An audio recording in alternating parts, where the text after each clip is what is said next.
Good morning friends. ఇవాళ పొదరిల్లు ఎపిసోడ్లో ఏం జరిగిందంటే కేశవ శైలు దగ్గర నుంచి ఇంటికి వచ్చాక మిర్రర్ దగ్గర చూసుకుంటూ ఉంటాడు. అంతలోకే కన్నానేమో మాధవని పిలుచుకొచ్చి చూడన్నయ్య అని చూపిస్తాడు. వీడేంట్రా వింతగా ప్రవర్తిస్తున్నాడు అని కన్నాతో అంటాడు. ఏంటన్నయ్య బుస్సుతో డేటింగ్కి వెళ్ళొచ్చావా అంటే అదేం లేదురా కన్నా అని అంటాడు. ఇంతకీ బుస్సు ఎవర్రా అని అంటే అదే శైలు అని చెప్తాడు.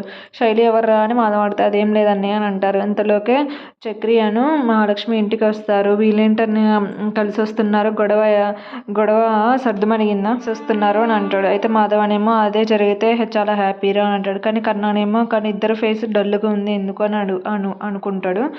ఇద్దరు ఇంట్లోకి వస్తారు. అయితే మహాలక్ష్మి ఏమో బ్యాగ్ని ఇటు ఇవ్వమ్మ అక్కడ పెడతా అంటే లేదు పెద్ద నేను పెడతాలే అని చెప్పి రూమ్లోకి వెళ్ళిపోయింది. అయితే ఏంటి చక్రి అన్నయ్య డేటింగ్ చేసి వచ్చాడా మహాలక్ష్మి మీద ఉంటారంటే అసలు డేటింగ్ అంటే ఏంట్రా అని కన్నాని మాధవ అడుగుతాడు. అయితే ఆ డేటింగ్ అంటేనా అని కేశవ చెప్పబోతాడు. అయితే నాకు తెలియదు అన్నయ్య అని అంటాడు.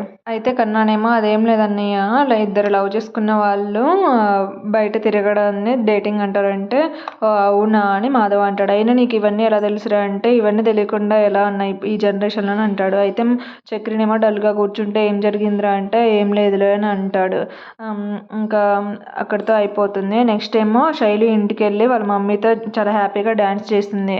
అయితే అంతలోకే శైలి వాళ్ళ డాడీ కూడా వస్తాడు. ఏంటి ఇవాళ ఇంత హ్యాపీగా ఉన్నాను వాళ్ళ అమ్మ అంటే లేకపోతే రోజు నీలాగే ఉండాలా చిరాగ్గా నీ కొడుకులాగా అని అంటుంది. అయితే వాళ్ళ నాన్న ఏమో శైలి ఏంటమ్మా ఇంత లేట్గా వచ్చామంటే వాళ్ళ స్పెషల్ క్లాస్ ఉందమ్మా అని ఉంది నాన్న అని అంటది. అయితే అబద్ధం చెప్పడం స్టార్ట్ చేసింది అని వాళ్ళ నాన్న మనసులో అనుకుంటాడు.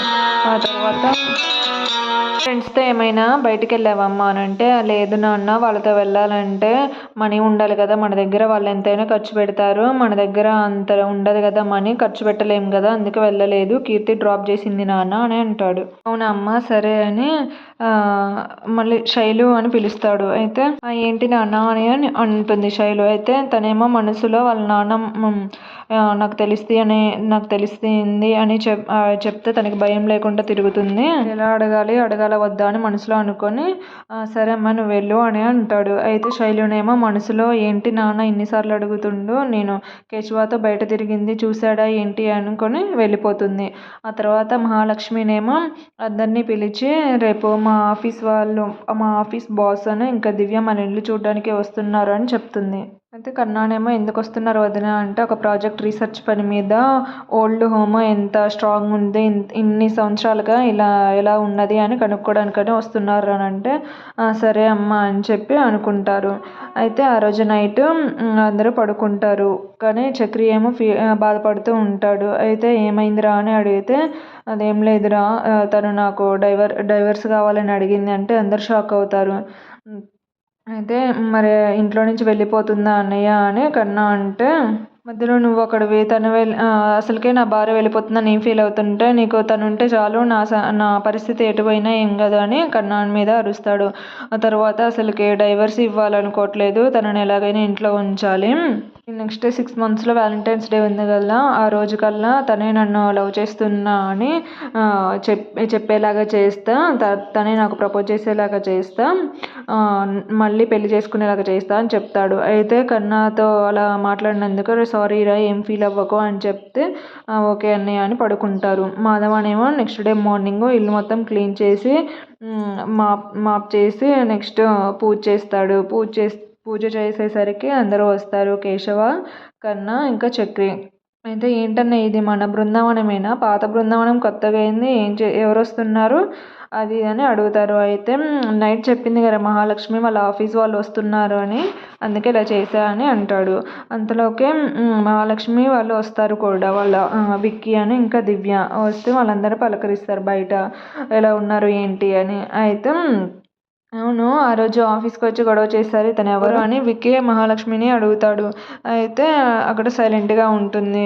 సరే లక్కీ ఇంట్లోకి పద వెళ్దాం అని అంటే చక్రి ఏమో లక్కీ విక్కీ ఇదేంటో ఏమో ఏంటో ఏమో అలా పిలుస్తుండు. అసలు వీడేంటి ఇంత స్మార్ట్‌గా ఉన్నాడని మనసులో అనుకుంటాడు. ఆలోపు ఇంట్లోకి పదండి అని తీసుకొని వెళ్తారు. అయితే ఇల్లు చాలా బాగుంది అని విక్కీ అంటాడు. ఇది మా ముత్తాతలు కట్టించిన ఇల్లు అండి. సుమారు ఒక 120 ఇయర్స్ అవుతుందని అంటే అవునా షాక్ అవుతారు. అయితే మహాలక్ష్మి ఏమో ఇల్లు మొత్తం చూపిస్తుంది. ఇల్లు మొత్తం తిరిగి చూపిస్తుంది. ఇంట్లోకి వచ్చాక కూడా లక్కీ లక్కీ లక్కీ అని మాట్లాడుతుంటే చక్రికేమో కోపం వచ్చి మనసులో తిట్టుకుంటాడు. అంతలోకి పెద్ది కాఫీ తీసుకొని వచ్చి ఇస్తాడు. మీకెందుకు శ్రమ పెద్ది, నేను తీసుకొని వచ్చేదాన్ని కదా అని మహాలక్ష్మి అని విక్కీ కానీ దివ్యకి టీ ఇస్తుంది. వాళ్ళు తాగుతారు. తాళి చాలా బాగుంది అని అంటారు. ఆ తర్వాత అవును ఇంతకీ అతను ఏమవుతాడో చెప్పలేదు ఏంటి లక్కీ అని అంటే కజిన్ అవుతాడు అని అంటుంది. అయితే అక్కడ చక్రినేమో షాక్ అవుతాడు. షాక్ అయ్యి ఏంటన్నయ్య కజిన్ అంటే ఏం మాట్లాడకుండా ఉన్నావు అని అంటే కన్నానేమో అన్నయ్య కజిన్ అంటే బావ కొడుకు ఇంకా మామయ్య కొడుకు బాబాయ్ కొడుకు అలా కూడా వస్తుందంటే అవునా చెప్పవేరా అని అంటాడు. అందులోకి విక్కీ ఏమో ఇంకా వెళ్ళిపోతామండి, వెళ్తాం ఆఫీస్కి అని అంటే కాసేపు ఉండండి తిని వెళ్ళండి అని అంటే నెక్స్ట్ టైం వచ్చినప్పుడు తింటాం లేదా లక్కీతో పంపించండి అని అంటే బాక్స్ పెట్టేటప్పుడు కొంచెం ఎక్స్ట్రా పంపించండి నేను కూడా షేర్ చేసుకొని తింటా అని చెప్పి అక్కడి నుంచి వెళ్ళిపోతారు. ఇంకా కన్నా కేశవ మాధవ ఇంకా చక్రి ఇంట్లోకి వచ్చిన తర్వాత వాడేంటి అలా ఉన్నాడు, తెల్లగా ఉన్నంత మాత్రాన అందంగా ఉన్నాడు, నాకంటే ఏం అందంగా లేడు అది ఇదని మాట్లాడతారు. మాధవ్ అనేమో ఎవరన్నా వాళ్ళిద్దరే ఎందుకు పోల్చుకుంటావు అని అంటాడు. చక్రి ఏమో కజిన్ అని చెప్పినందుకు ఫీల్ అవుతూ ఉంటాడు. మాధవ్ అనేమో తను పెళ్ళే అనుకోవట్లే కదరా అందుకే అలా చెప్పింది, అయినా వ్యక్తిగత విషయాలు ఆఫీస్ వాళ్ళతో ఎందుకు షేర్ చేసుకుంటుంది అని మాధవ అంటాడు. అయితే కేశవనేమో నీకు ఈ జన్మే కదరా నెక్స్ట్ జన్మలో కూడా నిన్ను తన భర్తగా ఒప్పుకోదురా అంటే నోర్ముయి అని కోపంగా చక్రి ఏమో నెక్స్ట్ వ్యాలంటైన్స్ డే కల్లా తనే నా భర్త అని చెప్పేలాగా చేస్తాను అని ఛాలెంజ్గా చెప్పి వెళ్ళిపోతాడు. వీడేంట్రా అలా మాట్లాడుతున్నారు, వీడిని కొంచెం కనిపెడుతూ ఉండాలి లేకపోతే మళ్ళీ మహాలక్ష్మికి ఇబ్బంది కలిగిస్తాడేమో అని అనుకుని మాట్లాడుకుంటారు. ఆ తర్వాత శైలు అను కేశవ మాట్లాడుకుంటూ ఉంటారు. శైలునేమో కొంచెం కోపంగా ఉంటే ఏమైంది బుస్సు అని చెప్తే మా అమ్మ తిట్టింది బిర్యానీ చేయమంటే చేయలేదు అని ఇక్కడ జరిగిందంతా చెప్తుంది. ఆ తర్వాత నవ్వించడానికని కితకితలు పెడుతూ ఉంటాడు కేశవ శైలుకి. అంతలోకి వాళ్ళ నాన్న వచ్చి చూసి శైలు అని గట్టిగా పిలుస్తాడు. అయితే ఎవరు తను అని కేశవ శైలుని అడిగితే మా నాన్న అని చెప్పి అక్కడి నుంచి వాళ్ళ నాన్న దగ్గరికి వస్తుంది. నువ్వు కాలేజ్కి అని చెప్పావు కదా ఇక్కడ ఏం చేస్తున్నావు అంటే అది కీర్తి స్కూటీ ట్రబుల్ ఇస్తే ఇక్కడికి వచ్చాం నాన్న అని అంటుంది. అయితే మరి స్కూటీ ఏది అని అంటే టెస్ట్ డ్రైవ్కి వెళ్ళింది కీర్తి తీసుకొని అని అంటే అవునా ఫోన్ చేస్తూ ఉండు అని అంటాడు. అయితే వద్దు నాన్న మళ్ళీ ఫోన్ చేస్తే కింద పడుతుంది డ్రైవింగ్లో అని అంటే లేదని చేస్తాడు. అయితే కీర్తి ఏమో ఫోన్ లిఫ్ట్ చేస్తుంది. ఏంటి అంకుల్ శైలి కోసం అంటే అవునమ్మా ఎక్కడుంది అంటే తను ల్యాబ్లో ఉంది అంకుల్ పిలవాలంటే వద్దమ్మా అని అంటాడు. అయితే వాళ్ళ నాన్నకి కోపం వచ్చి తనని చెంప మీద కొడతాడు. కేశవానేమో రాలేకపోయి అక్కడే ఉండి చూస్తాడు. ఆ తర్వాత నువ్వు నన్ను ఇంత మోసం చేస్తావు అనుకోలేదు, ఇది కావాలంటే అది ఇచ్చి నిన్ను ఎలా పెంచాను, నువ్వేమో నన్ను ఇంతలా మోసం చేస్తావు అనుకోలేదు, అప్పటికి మీ అమ్మ అంటూనే ఉంది అంతగానం నమ్మకు తనని అని అంటే మీ అమ్మ చెప్పిందే నిజమైంది, ఎప్పటికి మోసం చేశావు, నన్ను ఊళ్ళో తలెత్తుకోకుండా చేసావు, నా పరువు తీసావని అంటాడు. అయితే వాడేలా నచ్చాడు మెకానిక్ పని చేసుకునేవాడిని ఎలా ఇష్టపడ్డావంటే నాన్న నీ కూతుర్ని కాబట్టి నన్ను ఏమైనా తనని ఏమనకు, తనదేం తప్పులేదంటే ఓహో నీ ప్రేమ వ్యవహారం ఇక్కడి వరకు వచ్చిందా అని అంటాడు.